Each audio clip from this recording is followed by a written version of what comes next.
Number one DJ, the unstoppable.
Oh yeah.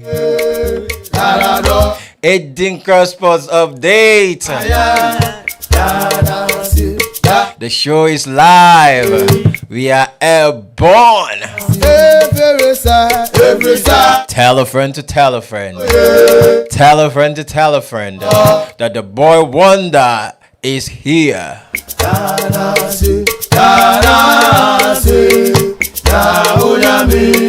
Your most interactive sports show is here, bringing it to the comfort of your homes, in your cars, in the bars, everywhere.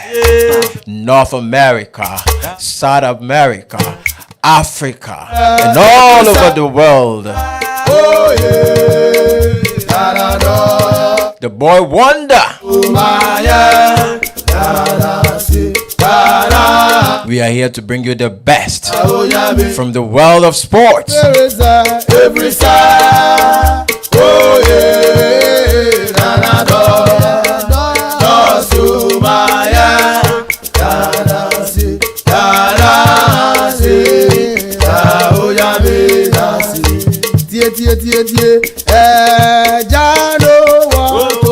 Tell a friend to tell a friend to tell a friend to tell a friend know what to that the boy Wonder is about to soar. what to me. What to me, apa. The world of NBA is rocking. What to me. The world of NBA is rocking. Hey, The playoffs is getting so exciting and exciting and exciting. One DJ, the You just can't take your eyes off a single game of the playoff series. yeah, Jah know what to me. Jah know what to me. Jah know what to me. Say, oh, Benjamin. Are you an NBA fan? Me can see. We're about to bring you the latest update in that regard. To me.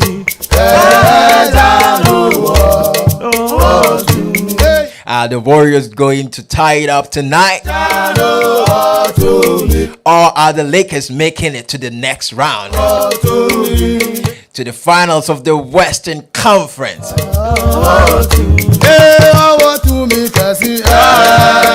Is it LeBron King James tonight? Or Steph Curry? Time will tell, we'll live to see. Hey, one Yansemo, why not? I know that. I know that. O to me mo, why not?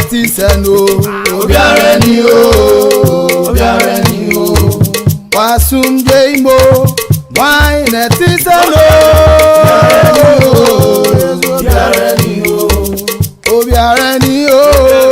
Elsewhere is going to be between the Miami Heat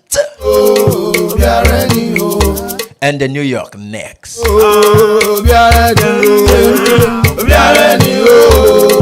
Is Jalen Brunson coming to the light tonight? Or Jimmy Butler? Hey, why not? Why not? Is it gonna be the Heat Hey, Wasu. or the Knicks? Why not? Me say wa won dimo. Why not?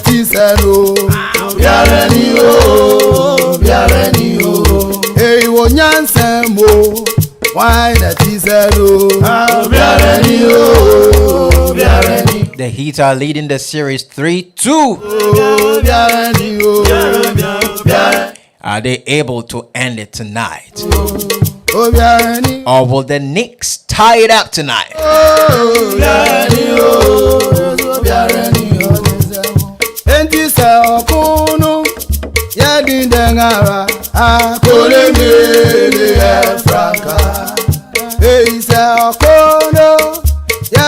And last Tuesday and Wednesday, we witnessed the most cracker of games at the Santiago Bernabéu. It was the White Angels, the Los Blancos, against the Manchester City. What a game, what a game, what a game. If you haven't watched it, you need to go watch it.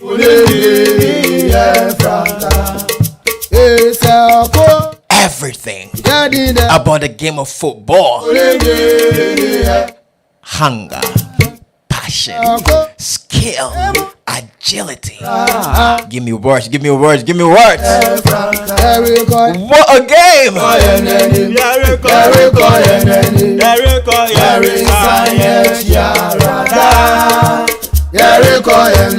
Tell a friend to tell a friend. We are about bringing you the best from the world of sport.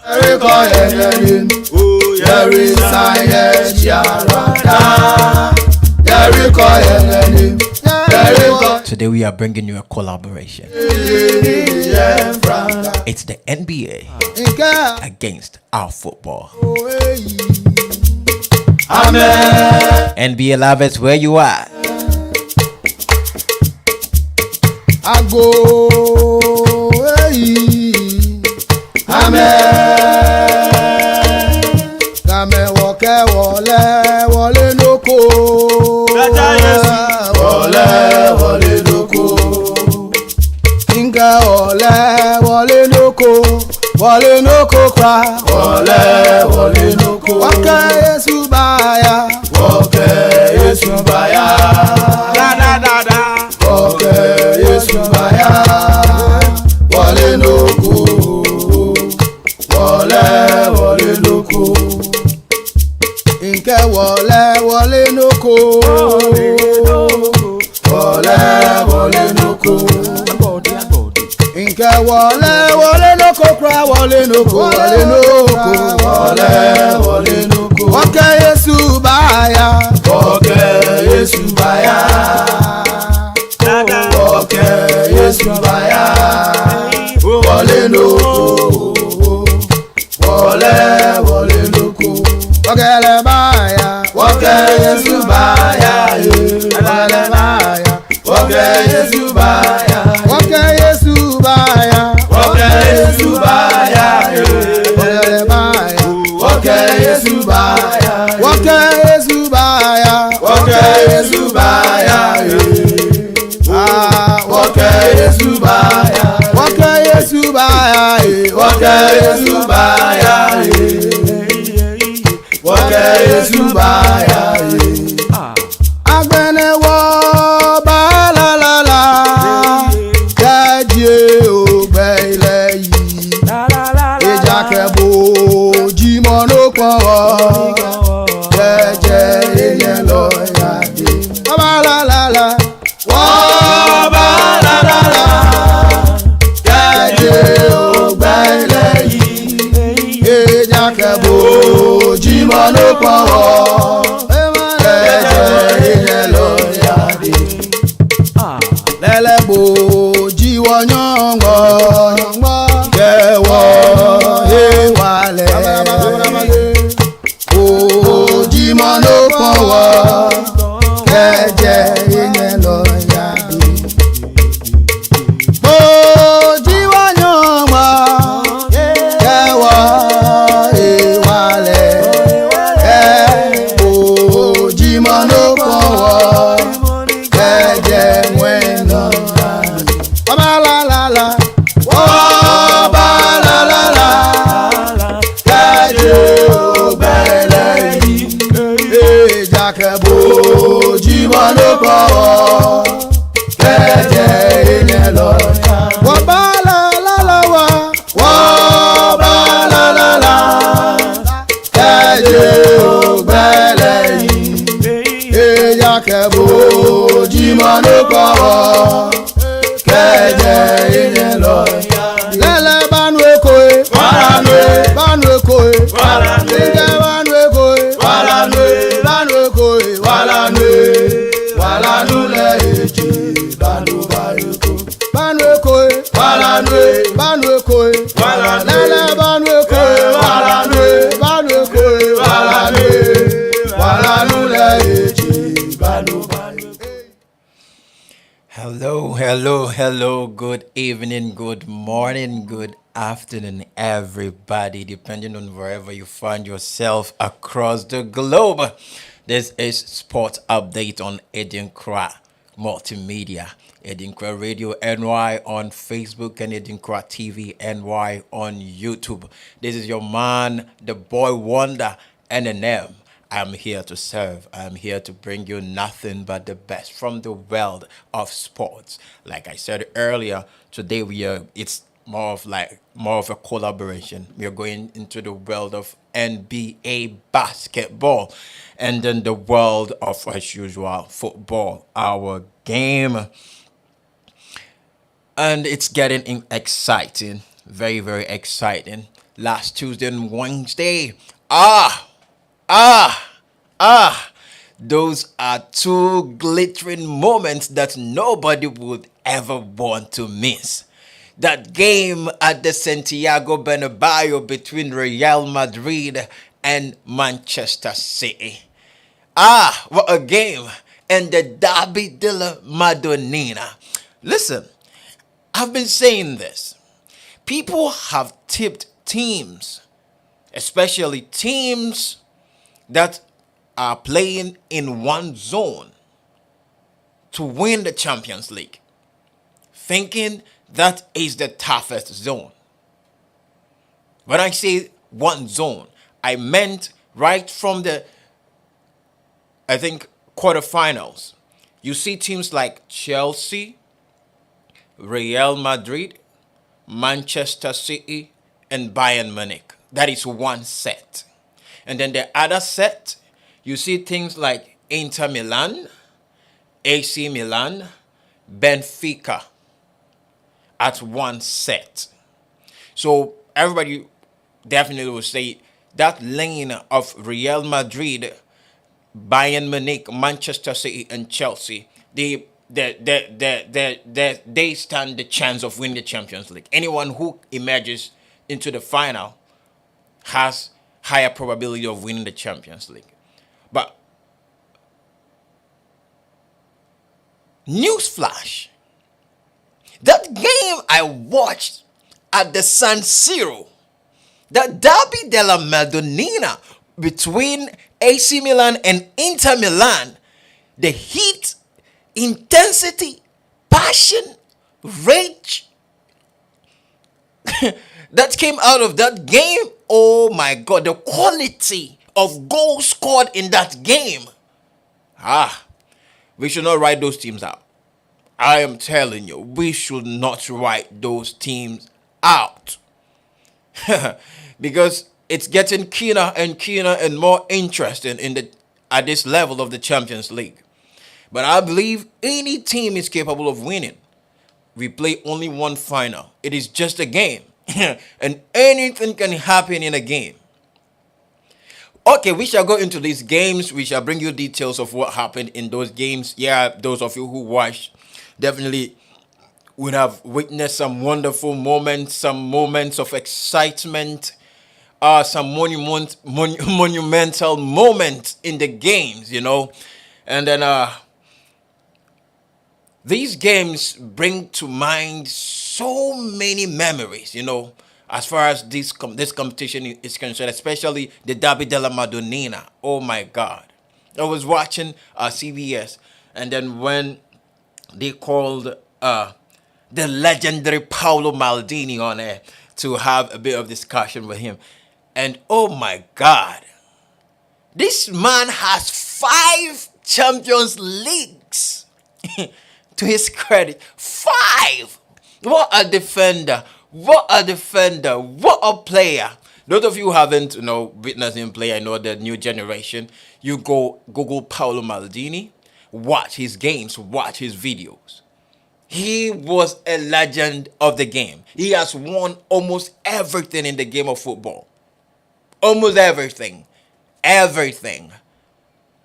And watching a legendary in the shape of Thierry Henry getting starstruck at the presence of Paolo Maldini speaks it all.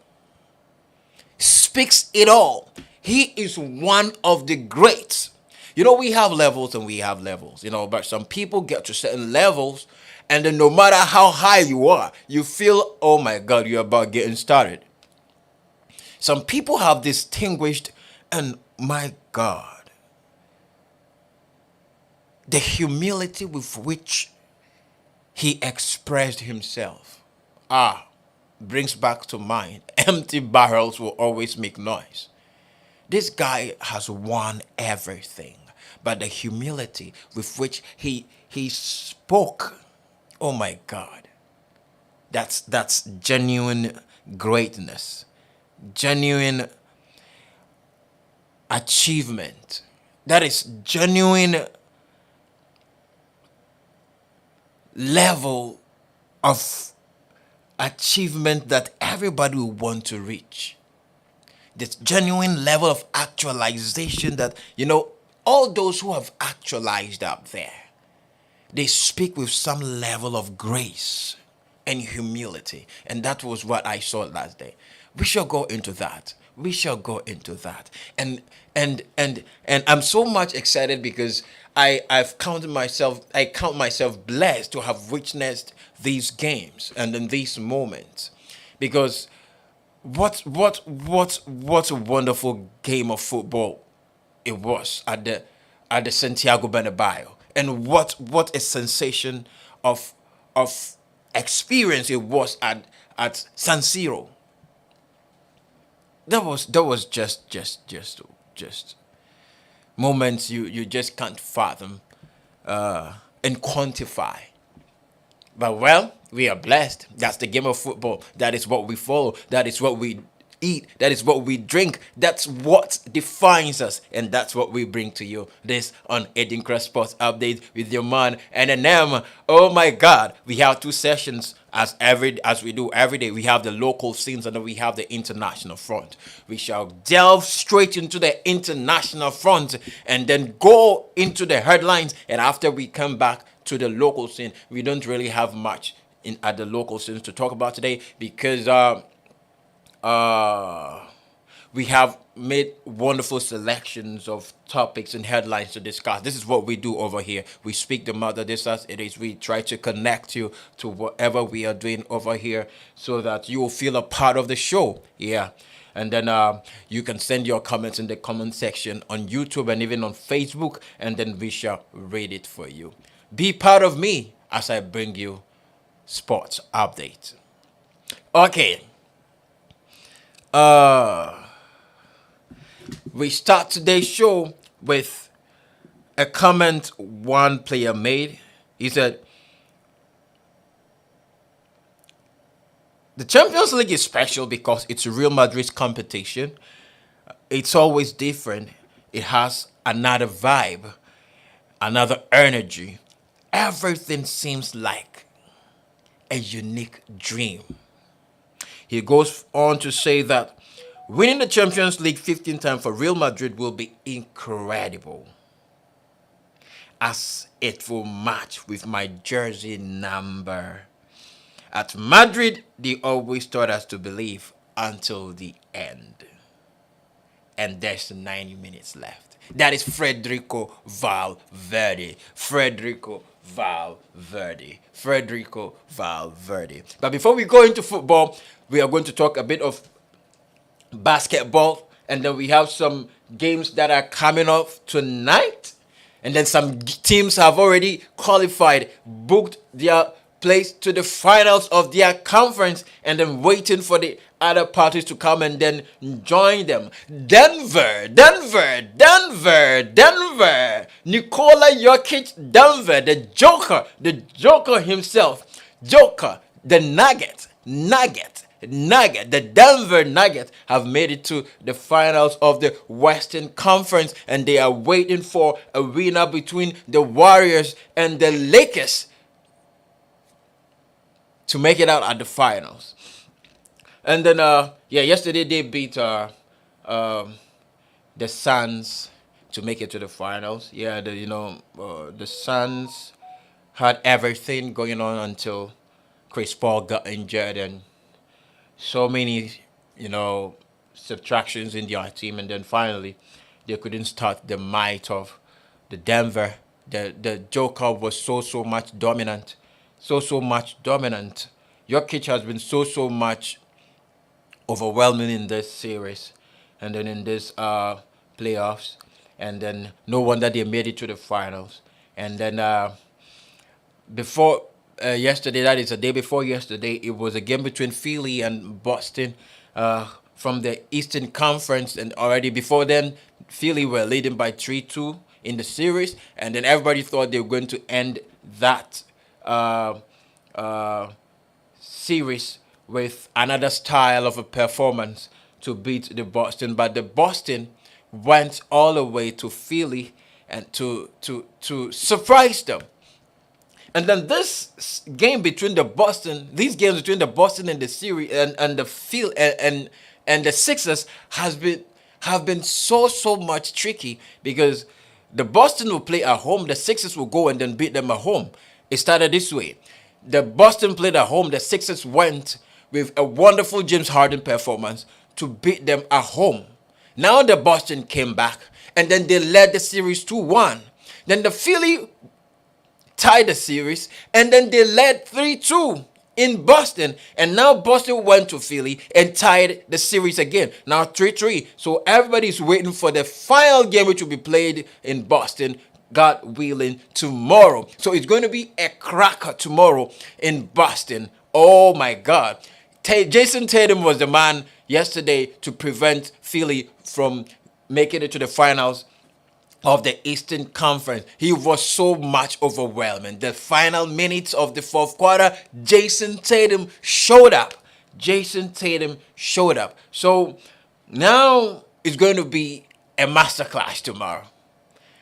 Is Joel Embiid going to show why he is the MVP of the Eastern Conference open play?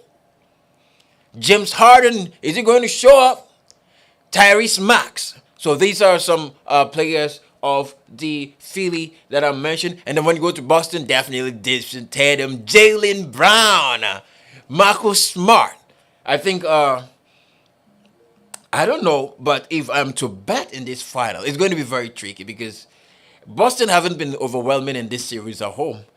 Neither has Philly. So looking at what happened, looking at the trends, you would want to throw Philly away. But Boston is playing at home. So you have to be very careful how you do your pairings if you are going to have a parlay or whatever. Because it's not going to be that easy. It's not going to be that easy. It's going to be a very, very, very, very, very, very mouth-watering clash between the Boston Celtics and the Sixers, the Philadelphia Sixers. All right. And then away from that, tonight we are going to witness the Knicks playing against the Miami Heat. The series is 3-2 in favor of the Heat. And tonight the Heat are playing at home, waiting for the Knicks to come and then see what happens over there. Yes, Jalen Brunson. Is he going to show up tonight for the Knicks? Because they are going to Miami. And then, and you know that's the zone of Jimmy Butler. Jimmy Butler has been the man for the Heat, together with Adebayo and Kyle Lowry. These three are giving the Heat so much to contend with. So I don't know how Jalen Brunson and then Randall as well as Robinson are going to, combine to fight or battle this out. It's going to be very, very tough. Very, very tough for the Knicks. If the Knicks have anything to do, it's tonight. They have to give their all. They have to show forth. They have to come into the light, especially Jalen Brunson. All eyes is going to be on him. But, Jimmy Butler. I need to sigh to say this because he's having a wonderful season, a wonderful series of playoff this time around. And he's in the world of his own. It's Jimmy Butler and the rest. That is how he sees it. And then he's killing it. He's killing it. So if I'm to put my money, definitely I'll go for the Heat tonight because I'm not seeing the Knicks coming in. Yes, I would love for the Knicks to tie it up to 3-3 for us to see what happens. I would love the finals to come to New York for us to witness at the Madison Square Garden, but I don't know. It's going to be difficult for the Knicks to, but time will tell. Let's live to see. It's a game. Anything can happen in a game. Anything can happen in a game. And then the game that everybody is waiting for. The Warriors and the Lakers. Already is 3-2 in favor of the Lakers. It's LeBron King James and Steph Curry. LeBron King James and Steph Curry. Yeah, you don't want to miss this one. You don't want to take your eyes off this one. You don't want to be told something that has happened as far as this one is concerned. You don't want that game. You need to watch it live. You need to watch it live. You need to see what is going to happen. It's going to be a game of threes. I trust Steph Curry. This is their final. If they have any final game to play, it's this one. If they have anything to give, it's tonight. The Golden State Warriors. Klay Thompson needs to show up. Draymond Green has been doing his thing. As a matter of fact, he surprised the world by gaining 20 points, amassing 20 points the last game. Even more than Klay Thompson. So the Warriors need to do something. Or else they out. But is LeBron James going to allow this? Is Anthony Davis going to allow this? Is the new boy, Lonnie Walker, going to allow this happen? So let's see. But this is going to be a very exciting game to watch. You don't want to miss this one. It's King LeBron James and Steph. The Devil Curry. I am giving him that. Because the rate at which this guy shoots, arguably the best shooter of the game all time. And he needs to show it tonight.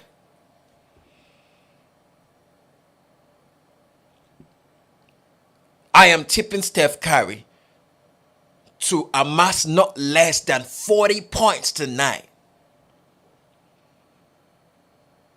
Yeah. So in the Eastern Conference, the finals is going to be either between the Knicks and the Philadelphia Sixers, or the Knicks and the Boston Celtics. Or it's going to be between the Miami Heat and the Philadelphia Sixers, or the Miami Heat and the Boston Celtics. But if I'm to give prediction, I think it's going to be between the Miami Heat and the Philadelphia Sixers. That's my prediction. It's just a prediction. Don't take it personal. Just a prediction. Don't take it personal. And then in the Western Conference, I think it's going to be between the Lakers and the Denver. Because the Lakers have 2 chances. But if they lose tonight, I might reconsider my decision. If they lose tonight to the Warriors, I might reconsider my decision. But I'm giving them all the benefits of the doubt tonight.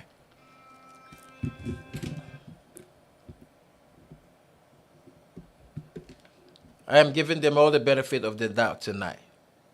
Yeah.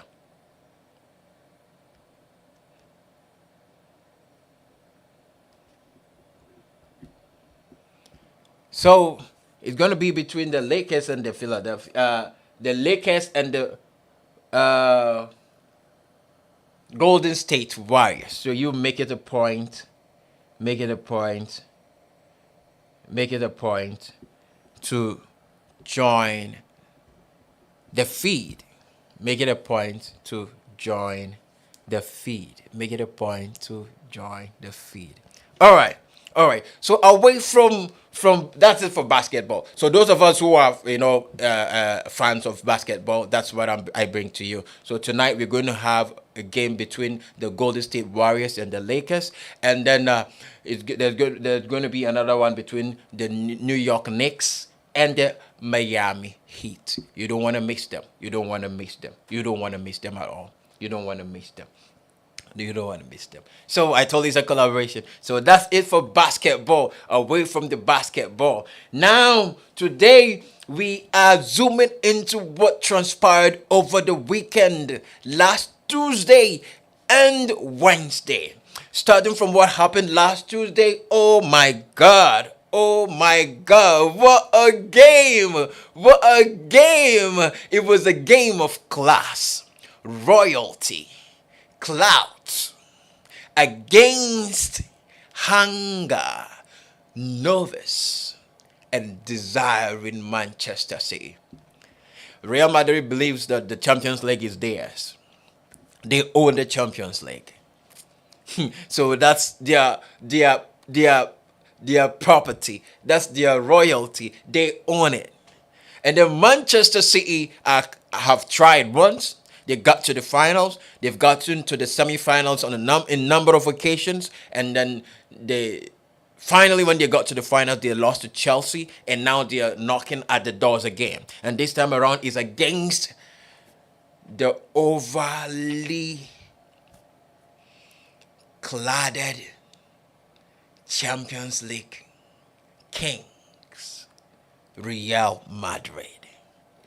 Okay, so at the Bernabeu, going into this game, so many things happened going into this game. Yeah, so many mind games, so many mind games, so many mind games here and there, so many mind games. You know, Pep Guardiola saying, yeah, they, you know, they are in to try. If they don't get it, they come back again. And then everybody knew, and they are saying even if they lose the Champions League, it doesn't mean they've had a failed season. But come on, Manchester City, Pep Guardiola, we know you. We know how you do your games. We know because if Manchester City, if Manchester City don't win the Champions League, I consider their season. Well, I wouldn't say a failure. Definitely, they have chopped some successes, but I'll consider it incomplete because calling the whole season a failure is not fair. Because they played the league with 19 other teams, and they are now on top of the league. They played the FA Cup with so many teams, they are now in the finals. And they played the Champions League with so many teams, they are now in the semifinals. They finished playing the first leg 1-1, and now they are waiting for the second leg to play. So I wouldn't term their season a bad season if they don't win the Champions. However, if they don't win it, I think the season hasn't been as they would have wished. Because they have won the league on a number of occasions. They have won the FA Cup a number of occasions. They have won the League Cup number of times. But this year, so I would think their ultimate aim for this season will be the Champions League. Looking at how they have knocked at the door severally, and then couldn't get to the root of it. I mean, couldn't get to the ultimate. That is the winning the title. The last time they played was against Chelsea in the finals, where everybody thought Manchester City was in the form of their lives, and Chelsea is just in by virtue of circumstances. But one thing led to another, and Chelsea eventually emerged winners of that final. And now Manchester City is knocking at it again, and they are playing against the Real Madrid. Oh my God, the first game, going into this game, they had played, I think, 9 games, and then Manchester City had won 3, Real Madrid had won 3, and then 3 ended up as draw. So this time around, it was a different ball game altogether. Already Manchester City had been to the Bernabeu and have won have chopped some successes. A success before, but we beating Real Madrid 2-1. But the last time they went to the Bernabeu before or prior to this game was they losing 3-1 to Real Madrid. So it was a game of mixed feeling, different circumstances coming together ahead. So before the game, all of us have seen how Manchester City is playing beautiful game of football, delightful game of football. The combinations, the pace, the understanding of the game. Even with the new system Pep Guardiola has devised, the 3-2-4-1 formation working so much for them. So when you see Manchester City playing, they press so high, always playing the game in the half of the opposition, making it very, very difficult for the opponents to penetrate and then cause havoc. That has been the style of Manchester City now. But going into this game, anybody who has watched Manchester City play, anybody who has watched Real Madrid play, will definitely tip Manchester City a bit ahead of Real Madrid. But the only benefit of doubt you will give to Real Madrid is knowing that this is their competition. Real Madrid plays or emerges or reveals themselves on a Champions League night in a different dimension. They play at at a different level. They play at a higher altitude, a higher tenacity. You wouldn't believe that's Real Madrid, but when they are playing the Champions League, that is Real Madrid. So going into this game, personally, I tipped City a bit ahead of Real Madrid. It was a game of tactics and masterclass between two renowned tacticians of the game, the Don Carlo Ancelotti and Joseph Pep Guardiola. You know, I think it's about time people see this from this perspective. In the Champions League, there is no coach. No coach at the pedigree of the Don Carlo Ancelotti. No coach. He has won the competition 4 times. 4. He won 2 with AC Milan and 2 with Real Madrid. He led Real Madrid to win their 14th Champions League. And now they are knocking at the door for the 15th. And he is at the helm of affairs. So you cannot write such a coach off. He has so much experience as far as the Champions League is concerned. Now he's working with the youth. And look at the way these players are playing. Rodrigo, the goals. Vinicius Jr. Oh my God, what a player. What a player. Pep Guardiola is good, but Don Carlo Ancelotti has lots and lots of experience. So going into this game, this was what happened. Real Madrid went into this game with a 4-3-3 formation. So the 4-3-3, he had Antonio Rudiger and David Alaba playing at the heart of defense. And then he had Eduardo Camavinga and Dani Carvajal to play at the laterals. And then in midfield, Toni Kroos, Luka Modric, and Federico Valverde playing side by along flanking Toni Kroos in the middle, and then up front the evergreen Karim Benzema, Vinicius Jr. in form, and Rodrigo the goals. So these were the starting lineup for the start. This was the starting line for Real Madrid. And then when you go to Manchester City, you could see Edson Moraes there. You will see Manuel Akanji, Ruben Diaz, and Kyle Walker. So going into this game, the only suspect was Nathan Ake, who couldn't made it because I think he got injured. He got a knock or something, or he got suspended. So you had the only substitution. I think the only substitution we saw was Kyle Walker playing at the stead of Nathan Ake because he's either suspended or I think injured. And then at the midfield, the regular John Stones and then Rodri.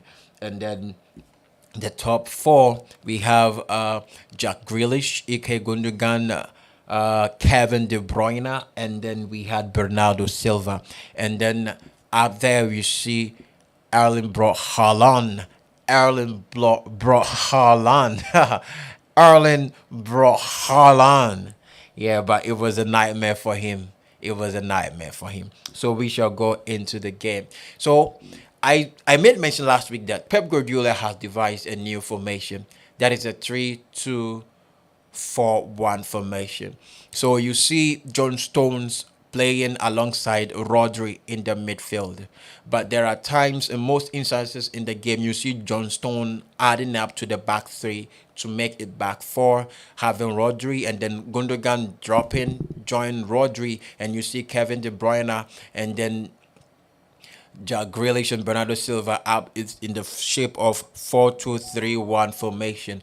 They have so many variations. Sometimes you see them in the 4-4-2 diamond. Sometimes you see them in the 4-3-3 shape. So that's how Manchester City play. So you see John Stones in the midfield adding up to the number in midfield so that they get like six midfielders actually, because you have Rodri, you have John Stones, you have Kevin De Bruyne, Ike Gundogan, Bernardo Silva, and Jack Grealish, all supporting the main man, Erling Bro Haaland. So that was the tactics that Manchester City came into the game with, and then Real Madrid, on the other hand, came with the 4-3-3 formation. Now, it is obvious where John Stones stands. So we know John Stones as up to the middle of Manchester City. So it is 3-2-4-1. But in the case of Real Madrid, I don't know. That's why I said it was a game of tactics. Don Carlo Ancelotti did something. In the face of the sheet, you see Eduardo Camavinga playing left full back. But if you had watched the game carefully, you will notice that Camavinga always cuts into the midfield. So he was the secret weapon that Real Madrid used in unlocking Manchester City's high press. Because some players are press resistant. So on both sides, we had two players that are very, very much press resistant.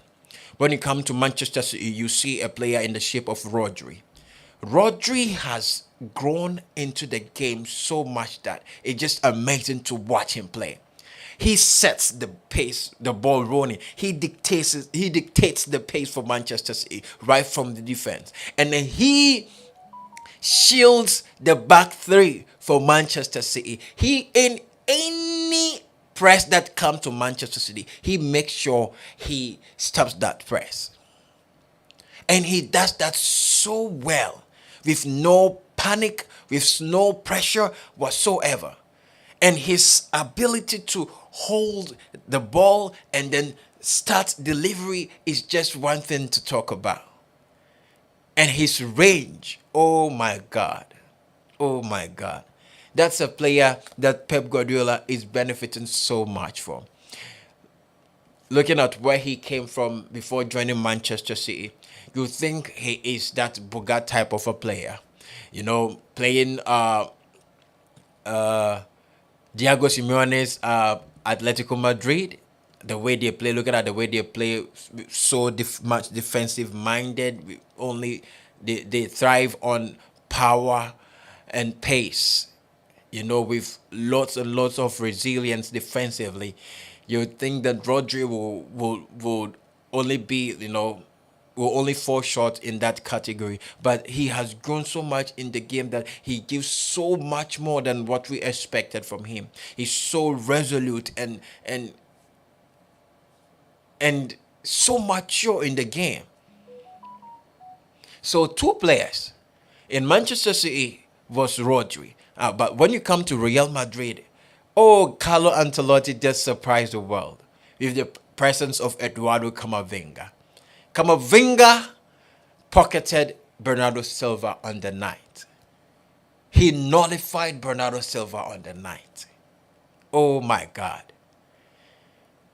He came so much into light, starts transition, resist press, move into spaces, accelerates where needed, and his final delivery was top notch on the night.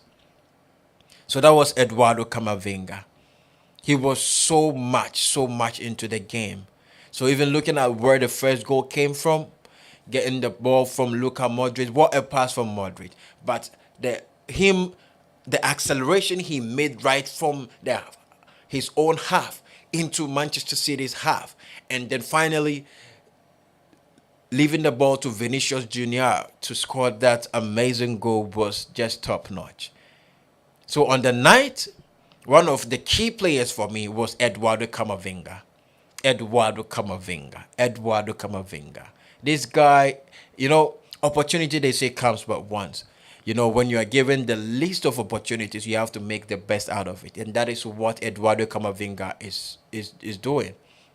Luckily for him, he is left-footed and who plays with midfield, so he was used as a weapon because it is not easy for you to dispossess the ball of him, and he's been so resolute.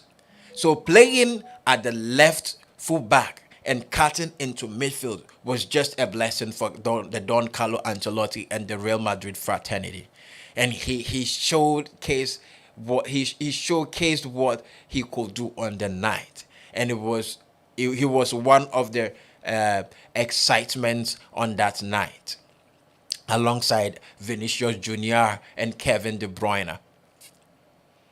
And now, in the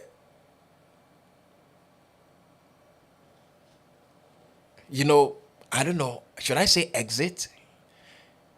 Because everybody talks about Kylian Mbappe in the absence of Cristiano Ronaldo and then Lionel Messi. Kylian Mbappe and then Erling Haaland, looking at the exploits they are doing in their respective clubs and for their respective teams. But I think there is another emerging force that we need to have a look at, and that is Vinicius Junior. Vinicius Junior. This boy has grown so well in the game. The level of maturity is just top notch.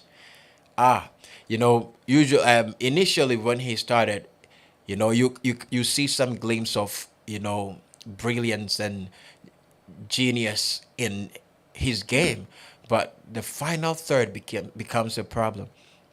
But now he has grown so much that he's a threat at goal. He has so much confidence that he's not fear of whatsoever player that comes his way. He's ready to move with pace. Oh my God, Vinicius Junior.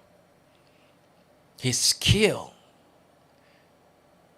Some 3-4 years back, if I was told Vinicius Junior can grow into this amazing beast he has become, I would have my doubts.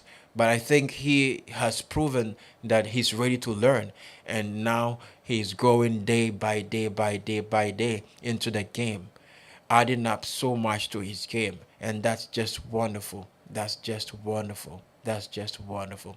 That is Vinicius Junior. That is Vinicius Junior. So no wonder he scored that sensational goal, that stunner of a goal. What a goal! What a goal! What a goal! What a goal!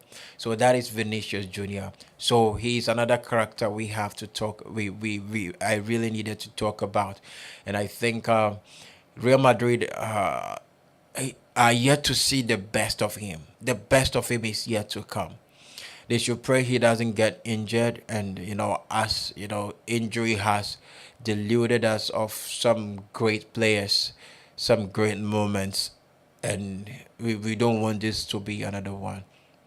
Yeah, we have seen players that have been so much cut short by some injuries of a sort, which when you look at them rising in their prime, you could see that these are prospects that could grace the footballing world some years to come. But if later they got cut off by some injuries of a sort which haven't got them realize their God-given talent, players like Eden Hazard.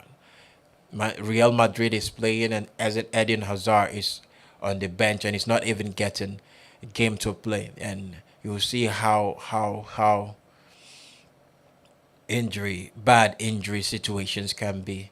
So that is it. And then away from Vinicius Junior, the next I think character on the day was Kevin De Bruyne. Kevin De Bruyne. Because deep inside of me, even before he scored a goal, I had this feeling that if City would score, it was going to be Kevin De Bruyne. Because the way at which I think the game was going, I was not seeing Erling Haaland scoring. Sorry, I was not seeing Erling Haaland scoring at all, because he was just out of the game. That battle between him and Antonio Rudiger took him off the game. And people were talking about Antonio Rudiger, but the mastermind at the back was David Alaba. David Alaba. Yes, you see Antonio Rudiger, man marking brought Haaland, because of how robust he is, and then his power and pace. Yes, but the brain behind that was David Alaba. He was the controller at the back. And then Antonio Rudiger also had a very good night, you know, making sure nothing came out of Erling Haaland, the goal machine. The goal machine. Nothing came out of him on the night. Erling Haaland, nothing came out of him. Yes, and now this was how the game panned out. So in the first half, when Manchester City took the game to Real Madrid, by storm, they dominated every department. Real Madrid were the was the team that scored in the first half, even when Manchester City was moving up and down here and there, probing and probing and probing and probing, asking loads and loads of questions. However, nothing came out of it, because there was one solid rock behind that rock of Real Madrid, Thibaut Courtois. Though that save from Rodri's long range was just outstanding. So Real Madrid were the first to score, even though when they had been pushed so low by Manchester City, and all the chances Manchester City, created couldn't, come out of nothing. And then the second half, when Real Madrid came so much into the game, amazingly, because it was a game of tactics, the team that was able to soak the pressure. So it was a game of pressure. That night, I said, was a pressure resistant game. If you are able to soak the pressure from all the press that was coming to you, eventually you got a lack of what a chance, half chance that comes your way, and then you make it, because all the goals that were scored came from half chances. They weren't real chances created on the night. They were half chances, and then eventually goals were scored from those half chances. So that was what happened. And on the second half, Real Madrid came so much into the game, and I was even wondering if it was Manchester City that was playing. But that's one of the reasons why I am so much scared for Real Madrid, because Manchester City have had another growth of the game, which is a trophy winning growth. If you watch the game they played against Bayern Munich, like I said last week, the first 20 minutes, the first 30 minutes, you went back and then you came in and then you saw the score line, you wouldn't believe it. Because Bayern Munich was playing left, right, center. But Manchester City were doing the scoring. If you have watched the game of Manchester City, they would like to take the game to you and then eventually score. And I think in the Champions League, it hasn't been so much in their favor playing that style. And then this season, seeing Manchester City having that ability to resist pressure from ball playing teams is another growth for them. And that has been a weapon for Manchester City into this year's Champions League. And that is why I believe so well that they can get the results at the Etihad in the presence of their fans. Because even if when teams are playing their hearts out, are dominating every department of the game, Manchester City makes sure they are still in the game and then wait patiently for their time to come. And I want to believe that Pep Guardiola has come to understand so much that sometimes our most precious times of the game, patience is very, very key. And then your ability to hold on and wait for your time. Hold on to the pressure. Hold on to the press. And wait for your time works. And that is what Manchester City are thriving on this time around in the Champions League.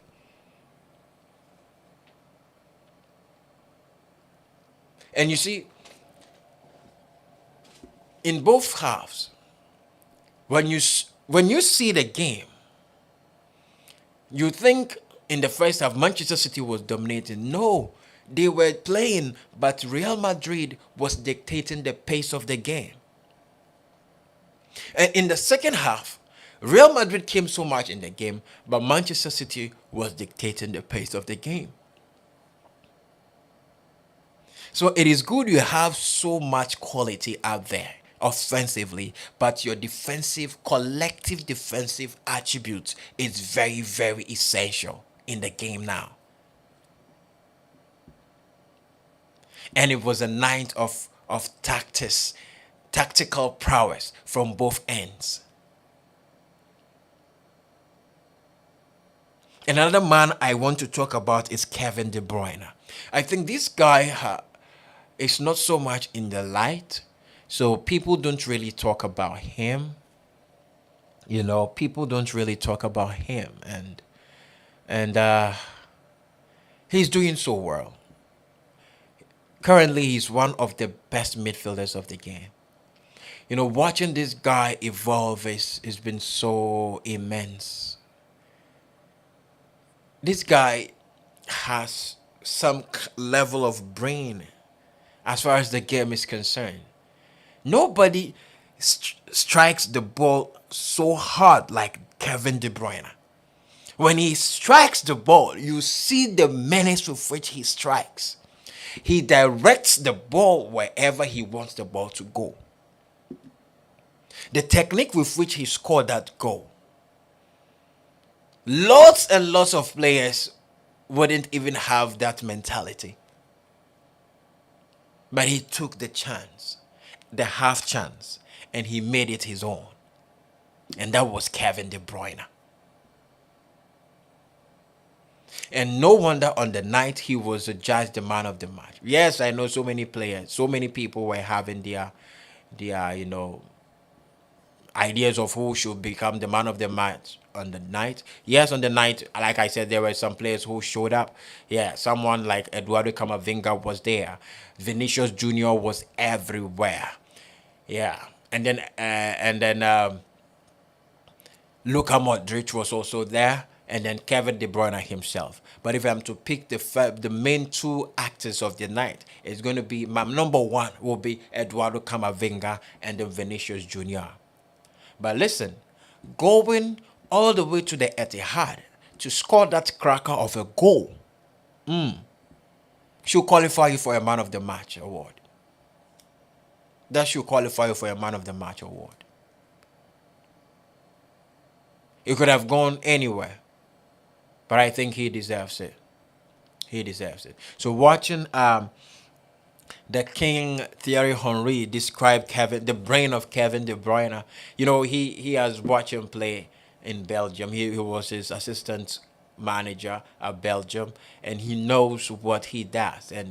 And seeing how Thierry Henry stating he has played with so many midfielders, but he hasn't seen so much intelligent midfielder like Kevin De Bruyne, tells it all. Tells it all. Tells it all.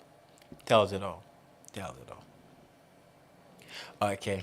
So the game ended 1-1.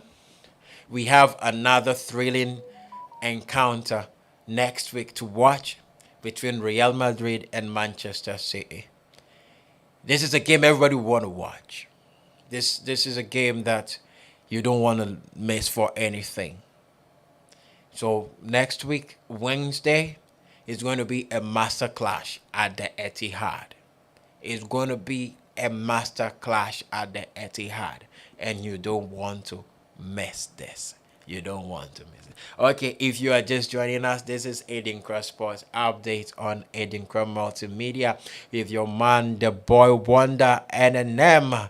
Yes, we are still at the international front, and then we are deliberating about the Champions League match that was, I think we were deliberating about the Champions League match that was played last Tuesday between Real Madrid and Manchester City. And then last Wednesday, there was the Derby della Madonnina, the derby between AC Milan and International Milan. You know, this derby brings so many players into mind, so many legendary players into mind. When you go to Inter, you can remember uh Fabian Toldo. I don't know, he is a goalkeeper. If most of you will remember Toldo, Toldo is there. You Ivan Cordoba, the legendary Ivan Cordoba. Cambiaso, Cambiaso. Christian Vieri, the legendary Christian Vieri. These games, oh my God. Recoba, Uruguay's Recoba. These are legends of the game. Javier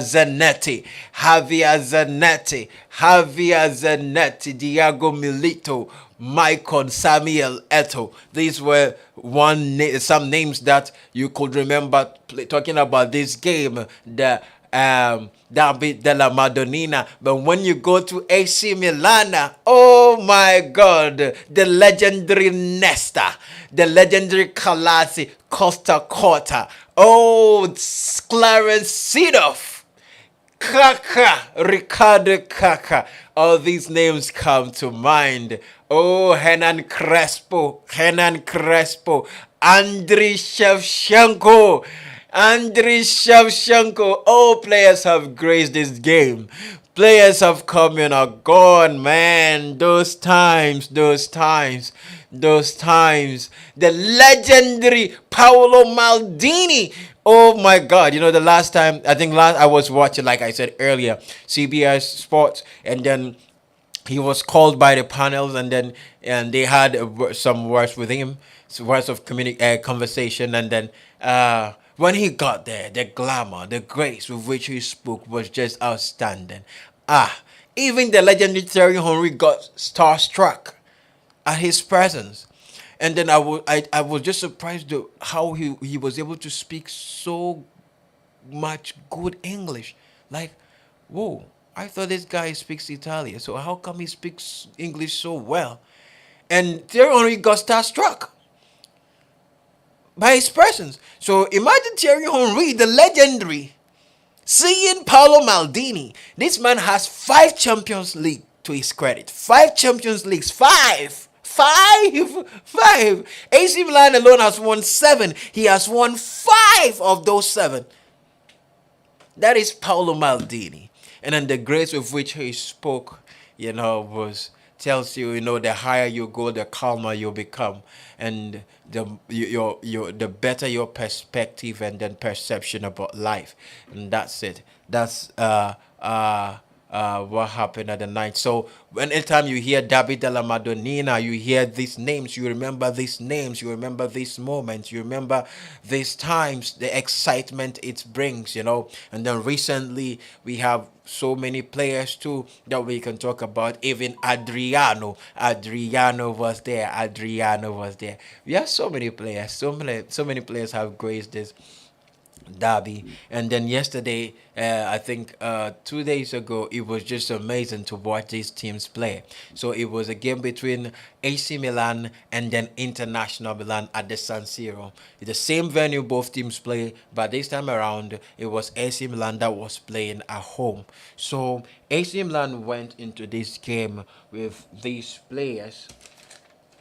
So you see Magnan in post, you see Calabria, Simon Kea, and Tomori in the heart of defense, and then Theo Hernandez also playing at the lateral. You see Kronic, Tonali, Diaz, Benassar, Saelmakers, and then Olivier Giroud completing the lineup for AC Milan. And then when you come to Inter Milan, you see Andre Onana, the most talked about Onana, the won't be replacement for David De Gea. Well, it's still in the air because Manchester United are really, really, really interested in Andrew Onana right now.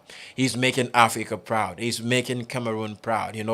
I think of late Africa have had some goalkeepers who have come into the limelight and have made Africa proud.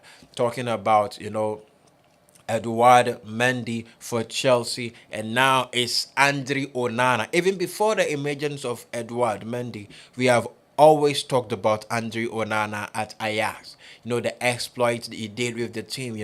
People didn't really notice him that much because they thought it was the Ajax team that was, the players that were doing the do. But finally, I think the light has come on him when he made that move to Inter Milan, and then he has made them so solid, so resolute at the defense, and it's not easy for you to find the ball at the back of his net. So Andrew Onana has been the name in the airwaves, thinking that it could be uh,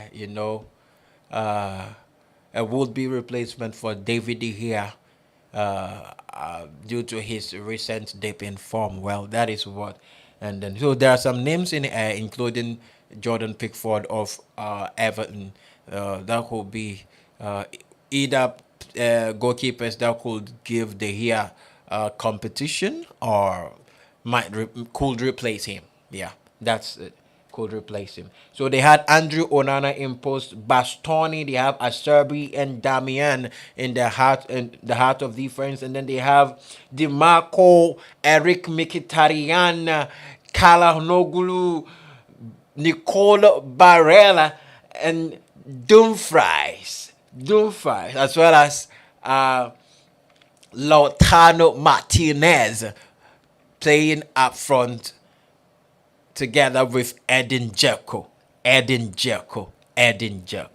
So that was the game. So many things went into this game, Before the game, the euphoria that came with it, looking at the scenes, these are two teams that come with loads and loads of excitement as far as their rivalry is concerned. So whatever the things that go on in Italy, even prior to the game, are evidences of how much they see these games. They take these games so personal, so that it beats imagination because the rivalry is just so strong. So going into this game, AC Milan, playing at home, where everybody thought we were going to be favorites. Yeah. When I was mentioning the legendary players that have graced the occasion, I think I forgot to mention one name, which was so much how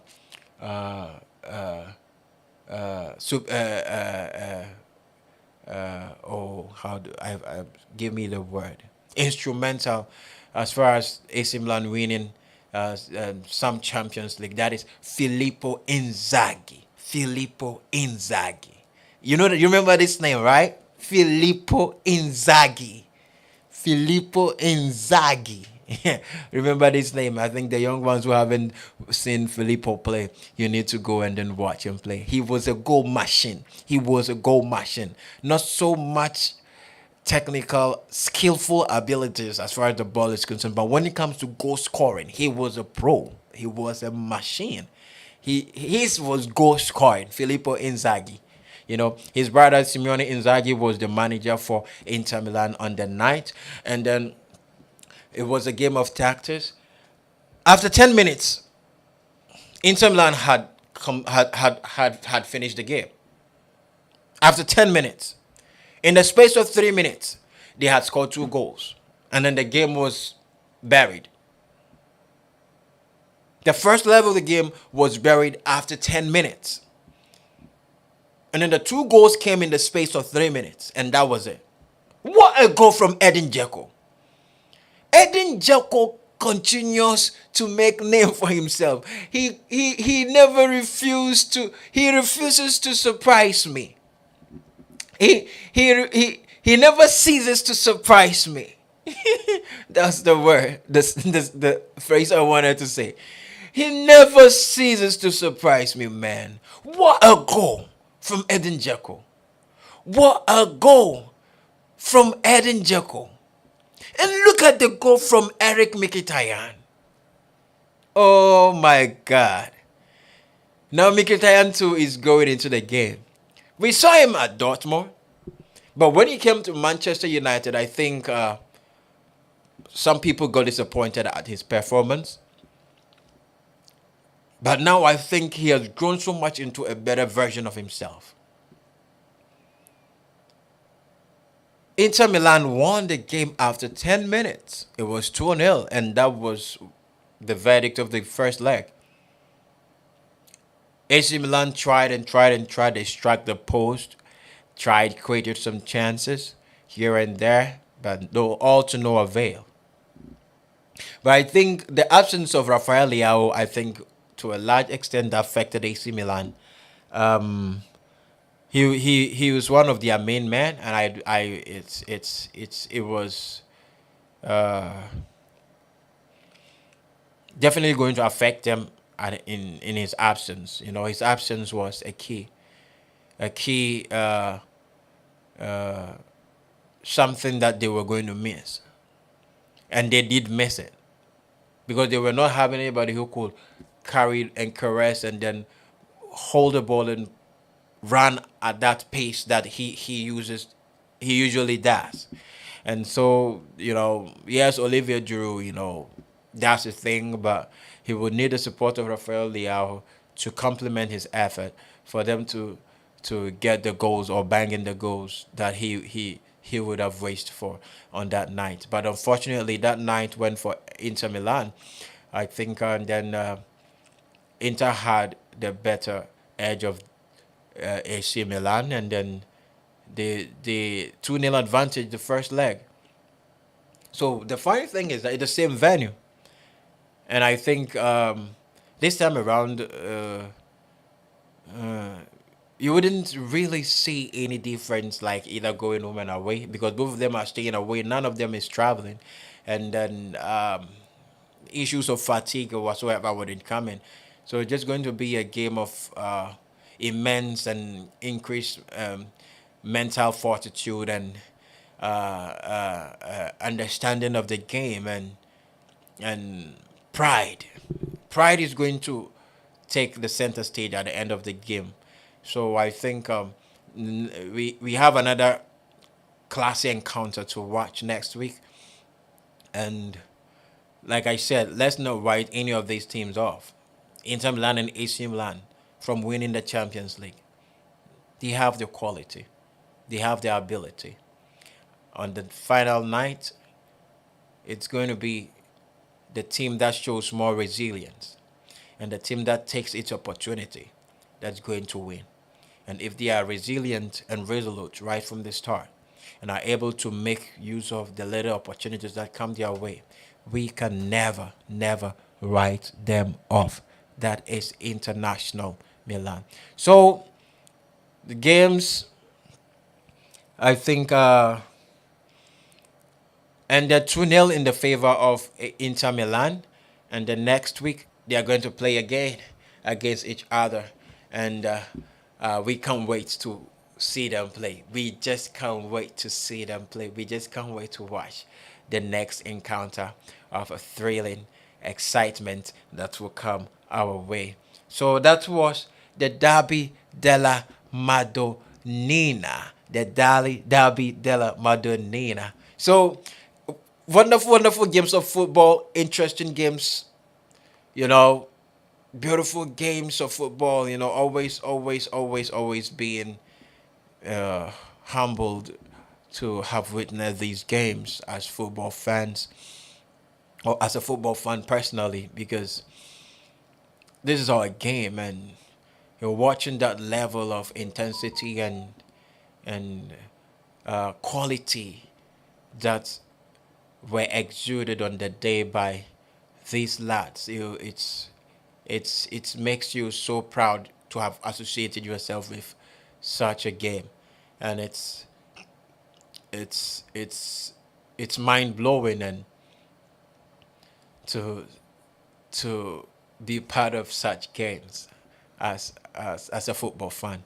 And we are hoping to see more of this happening next week. Yes, I know these teams, and this is just the beginning, mind you. This is just the beginning. Next week is going to be more of a cracker, especially the game at the Etihad. The game at the Etihad next week is going to be mind blowing. Real Madrid can never be written off. No, you can't write Real Madrid off. Yes, City is playing at home, but you cannot write Real Madrid off. These are the kings of the Champions League.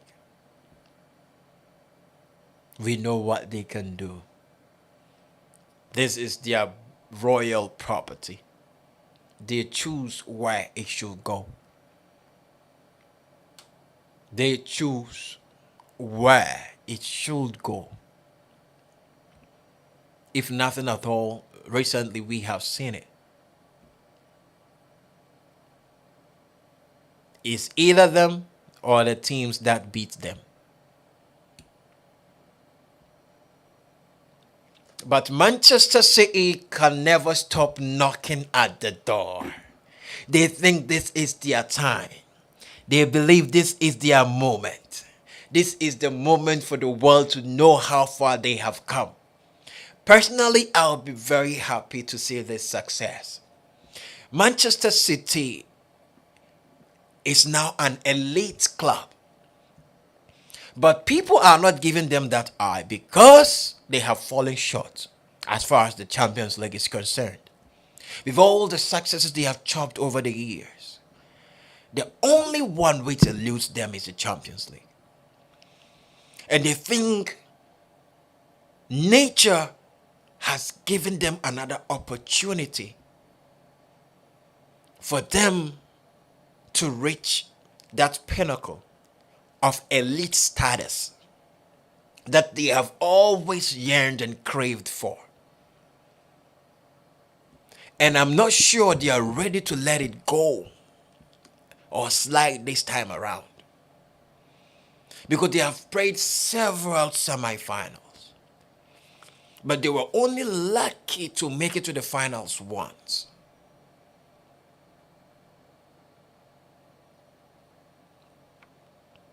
If there is anything Manchester City needs to do to get there this time around, if there is any footballing skill, prowess, whatsoever they need to bring on board for them to get to the finals this time around, if there is any footballing arsenal you crave to watch and see from Manchester City this time around,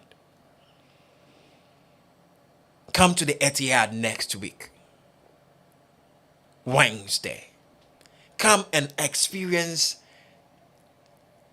the excitement of football you haven't seen for some time now. Anything and everything about the game of football will be seen next week, Wednesday.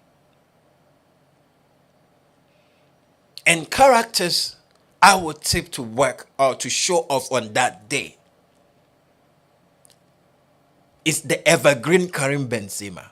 We didn't see a lot of him last week, but I'm telling you, in games like this, that is when you see Karim Benzema. And who else? Kevin De Bruyne. I think this guy, after his career, Manchester City need to make a monumental statue of him and place him in their museum and even in the middle of the city for people to see how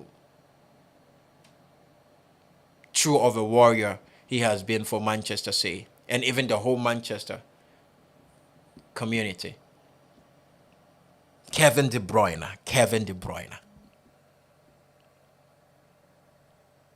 He is the man. And Vinicius Jr.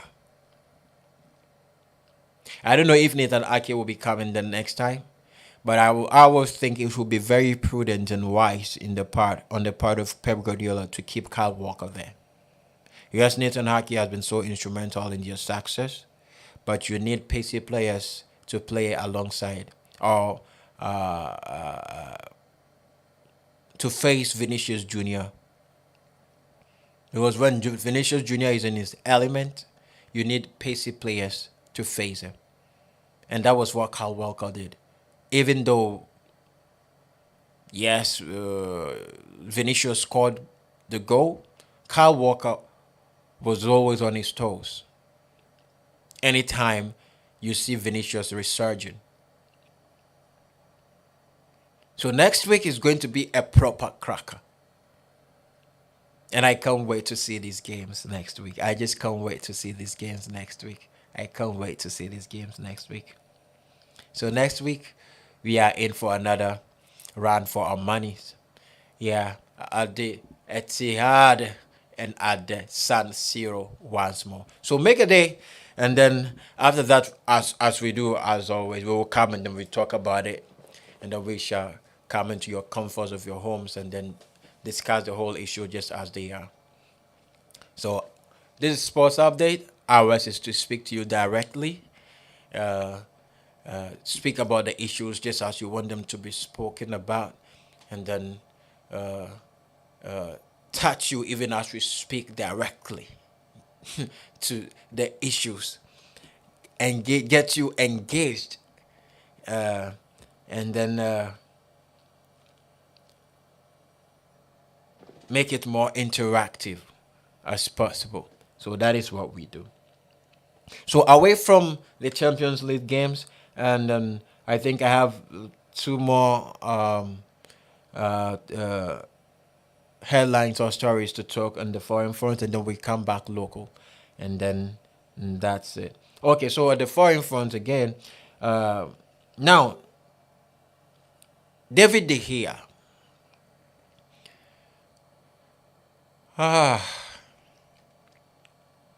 David De Gea has been so instrumental in this campaign. You know, there have been seasons where he was Manchester United's best player. Not best, he was Manchester United's best player. There have been seasons, even in the Ole Gunnar Solskjaer time, where Manchester City were losing left, right, and center. He has been outstanding. So to the point that at the end of the month, even at the end of the year, he will be adjudged Manchester's Player of the Year, Manchester Player of the Month, David De Gea. But recently, his recent dip in form is so much questionable, and the goals he conceded were the problem. You know, he makes outstanding and tremendous saves, but he concedes some goals that you wouldn't expect him to concede. So Manchester United, I think, have sat down. They have checked the statistics, and then they have seen that some errors and mistakes from De Gea has cost them some points, and now even their Champions League quest is in question. Yeah, Liverpool is pushing, Tottenham Hotspurs are pushing, and then Newcastle is also there. So the competition is very high. So going forward, they will need, because if you want to compete that high, you need solid performing goalkeepers. As you see in Liverpool, in Arsenal from Ramsdale right now, Manchester City, Ederson has always been elite and top up there.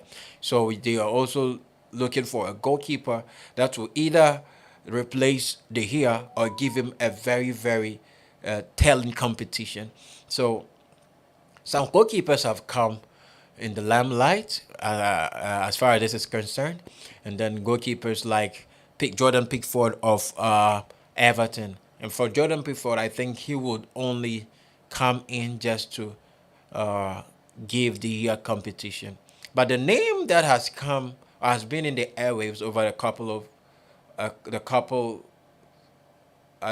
of weeks is that is the name of Andrew Onana, the goalkeeper for International Milan. And then even recently, I think the CEO of Inter Milan has come and then has said Andrew Onana is your player, and then they will wish he continues from then, even amidst interest from Manchester United. They believe he's a professional, and then he would want to. He loves the projects they are doing, and then he would want to, you know, be with them in all these times. But Manchester United, I have been briefed, have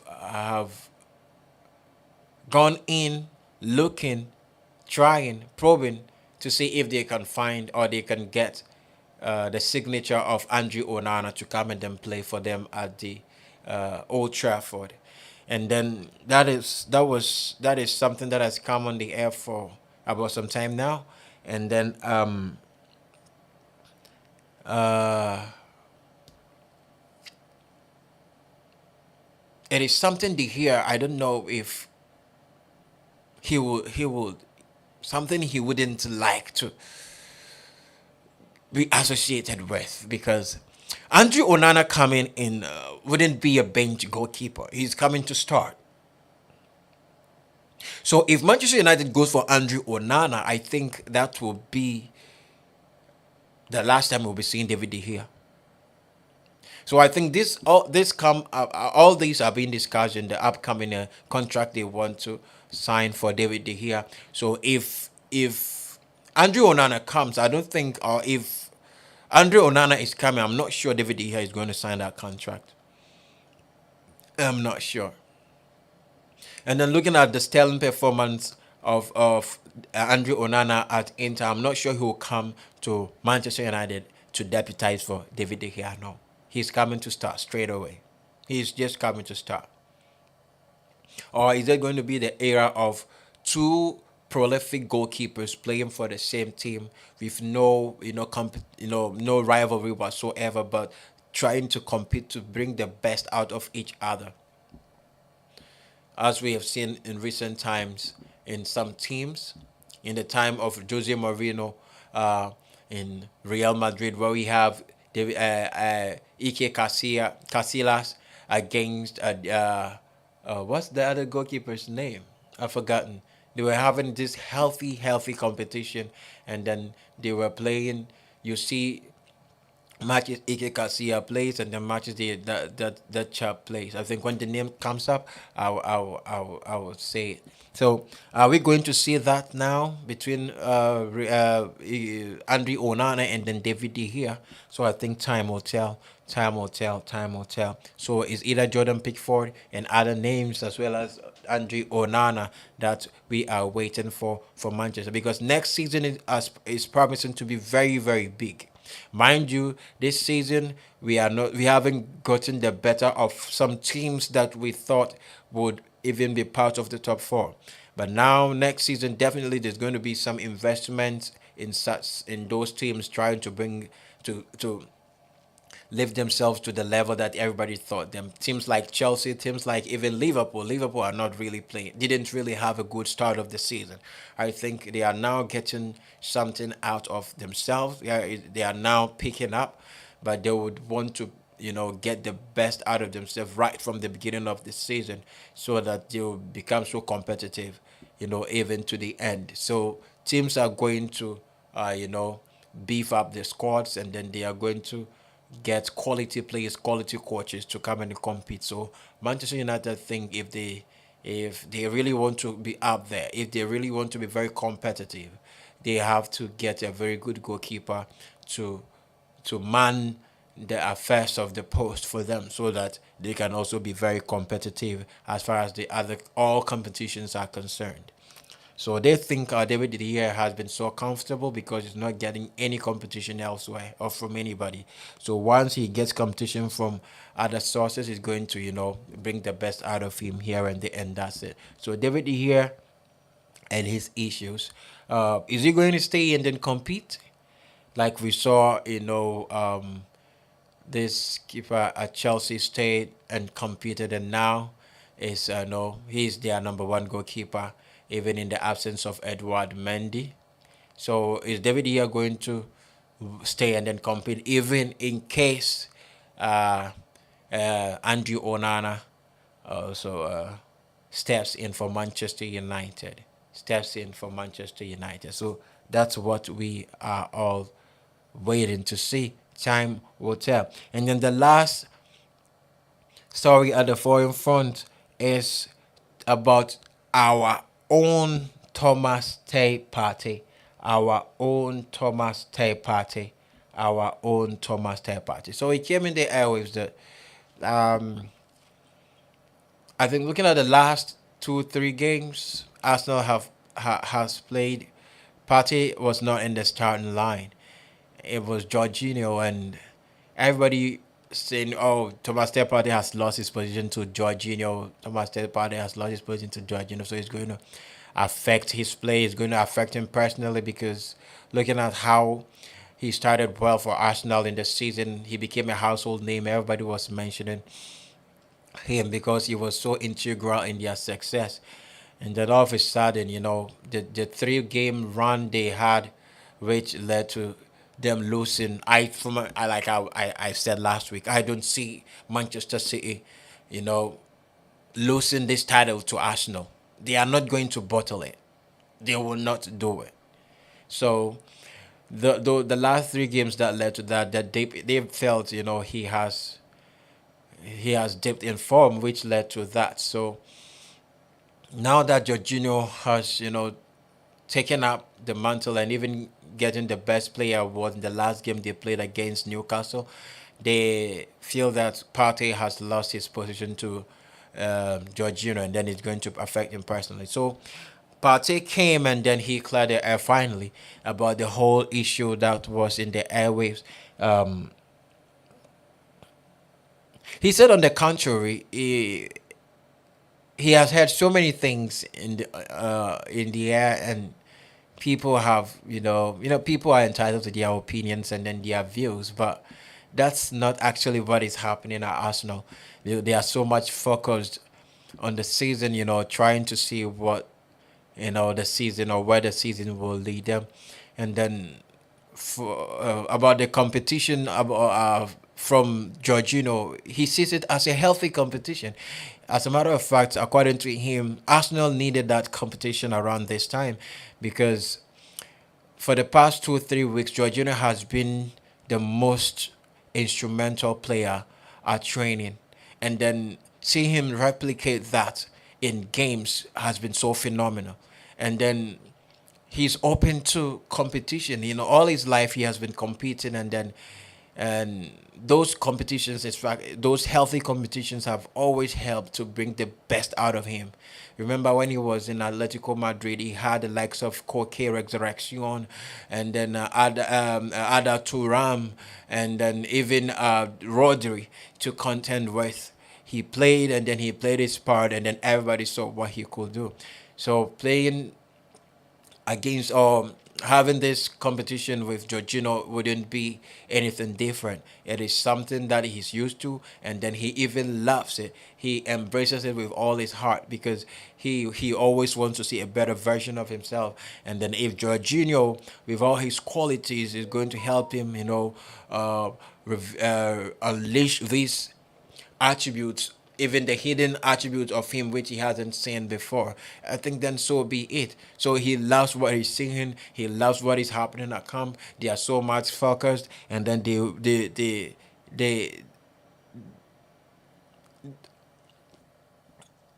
are waiting to see what the season will give them. For now, all is not over it. They are still having their fingers crossed, making sure they win their remaining matches, and then wait and see what happens at the other end. But for now, he's not so much concerned about what people are saying on air, and then people are entitled to their views, and then he's a fan of Jorginho himself, and then he's open to learning, and then seeing a best and the better version of the better and the best version of himself. So if Jorginho is the one who will bring that out, and then so be it. So it's always good. It's always good. So that's from Thomas Partey. Yeah, healthy competitions are good. Only some few players wouldn't want competition. There are some players who, when you bring them competition, you see them dying out. And then some players also want to prove something. They want to show they can do. So you need to know what makes a player better, and then attach that to him to bring the best out of him. Some is moments, some are circumstances, some are healthy competitions from fellow team players, and then some are situations, some are tough situations, some are tough moments. So you need to know what makes you better, and then associate yourself with. And then I think that's it. That's it. So now I think it's time to go into the local scene and then see what is happening in the local scene, and then from there, then I think the local scene, we don't really have much to say. The only thing we have to say in the local scene was we, commemorating or reminding ourselves of what happened 22 years back in Accra, in that epic clash between Kumasi Asante Kotoko and then Accra Hearts of Oak. Um, the May 9th disaster. That's what we so going to talk about on the local scene. And anytime this comes to mind, yeah, I think we can do a lot to improve our game locally. And then I think our understanding of the game can also improve as a people. And I think gradually we are getting there, because so many things have happened recently that if they had happened some time ago, it would have even been disastrous than the May 9th disaster that happened. Yeah. So I think our knowledge and understanding of the game has increased. We have had so many much improvement as far as refereeing is concerned, and even supporters, spectators being at the stadium, our perspective about the game has also, improved. So it's good. It's good to see this. So for the May 9th disaster, all we say is that all victims that were involved on May 9th, we say our condolences. All families that were affected, we give you our condolences, and then we pray that the good Lord will continue to touch your hearts, and then make way for you, and then always, you know, make you feel not missing what you have lost. Yeah, that is all we can say for you for now, because disasters happen not only in Ghana. Football disasters have happened in so many countries, at so many places. But um, we say this to ourselves, and then we we want to say, this is our game. This is what we have. This is what we do. Let's make sure all that we have to do to make our game better. Let's make sure we give. I saw Herbert Mensah, the then CEO for Kumasi Asante Kotoko, yeah, bringing back the vibe for us to commemorate all people who were affected, and then giving out education about the game. That we have only three outcomes of the game, and then anyone happens or whatever happens, we take it in good faith, and then we move on. Life still goes on. That's what life is all about. So that's it for sports update today. Like I say, until humanity is touched, we can never be happy. Do what makes you happy. Never give up on yourself. Life is too short. There is a lot to enjoy. Be good. See you same time next week, and we'll bring you more. My name is the boy wonder NNM. Bye bye.